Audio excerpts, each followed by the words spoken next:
زبان کا زیادہ چلنا عقل کے کم ہونے کی نشانی ہے۔ زبان صرف ایک وسیلہ ہے، حقیقت میں تربیت کلام کرتی ہے۔ جب کوئی گلہ یا شکایت کرنا چھوڑ دے تو سمجھ لیں وہ آپ سے بہت دور ہو چکا ہے۔ زندگی کے سفر میں کبھی ایسے موڑ بھی آتے ہیں جہاں محنت اور ڈگریاں ہار جاتی ہیں اور قسمت اور دعائیں جیت جاتی ہیں۔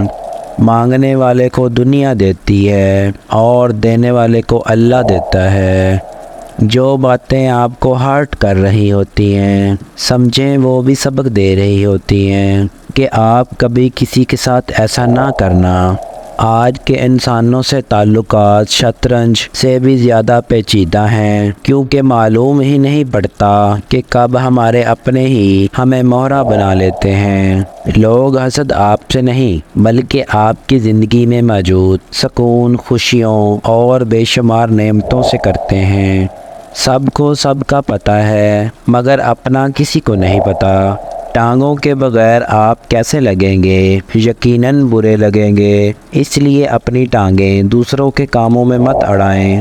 ساتھ نہ دینے والوں کا طریقہ واردات یہ ہے کہ وقت پڑنے پر وہ ناراض ہو جاتے ہیں۔ اتنی دور جا کر حاجی بن سکتے ہیں تو ایک دوسرے کے قریب رہ کر انسان کیوں نہیں بن جاتے؟